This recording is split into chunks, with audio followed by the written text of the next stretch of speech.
A deadly New Year's Eve shooting in Belize City bookended the violence that gripped the old capital during the Christmas holidays. In the wee small hours on Sunday morning, an altercation in a parking lot at Thirsty Thursdays ended in an exchange of gunfire, and when the shooting subsided, 28-year-old Trevor Brown had been mortally wounded. As a family, everybody is just mourning the loss of my son, and really we're not happy with what happened, but we're gonna make God the course. Right, so for now we actually plan the funeral and we'll wait to see more or less what the police now investigate and know more or less who killed him. What transpired in the parking lot was an altercation between patrons leaving the establishment. Surveillance footage shows the vehicle that Brown was driving when it rear-ended a pickup truck nearby. The men then confronted each other before Brown and occupants of his vehicle got in and attempted to drive off. In the process, it would appear as though he deliberately swerved in the direction of the person he had just exchanged words with. Brown exited and began firing. Police responded to a shooting at Newtown Barracks at a parking lot. Upon the arrival, information was received that Trevor Brown received gunshot injuries and he was rushed to the KHMH for treatment. He was then pronounced dead on arrival at the KHMH. Information received that Trevor Brown had an altercation with another male person at the parking lot, and at some point both of them pulled out firearms and fired at each other. Brown's older sibling was in bed when he received a phone call from their stepfather. Anthony Perry was calling to inform him of the deadly encounter moments earlier. I'm in my bed. Nobody know that I come back from down south because I dem mostly down south. I get a call from my stepfather and I say he call me. I return back for he call. He never know why they in my bed.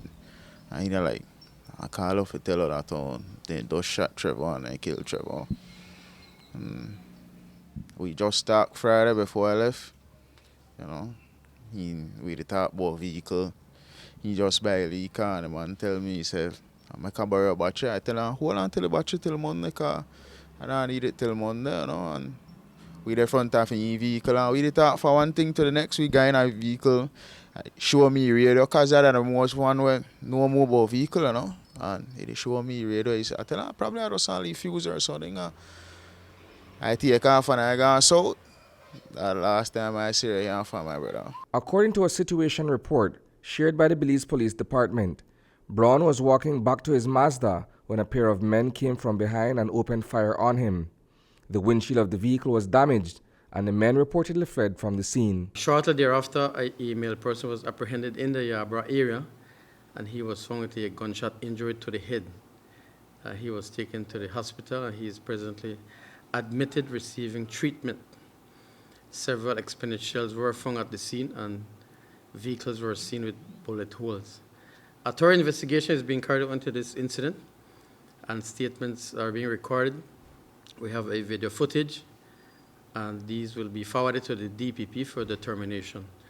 The person that is admitted at the hospital is still there, and so we await when he's released to conduct an interview. Brown was among 9 children being raised by his stepfather, who told News 5 this afternoon that the family is not interested in reprisal for the loss of their loved one. If we have as a family, we need to make sure that we stay strong as one and do what we need to do to lay my son to rest now. A lot of into this, grievance and vengeance and what everybody into. Everything where I left it, they're in God's hands, and when the time is right, you can fix it. So for now, that's all I got to say. Admittedly, Brown, by his brother's words, was no angel. He had flaws about himself, but the family did not think that the call they would receive on New Year's Eve was to inform of his demise. I know something why I say I'm in the run from, but just never expect it. Especially for the New Year, you know. My brother, everything. You do good, you do bad. I can't say nothing, you know. It don't happen. Reporting for News 5, I am Isani Cayetano.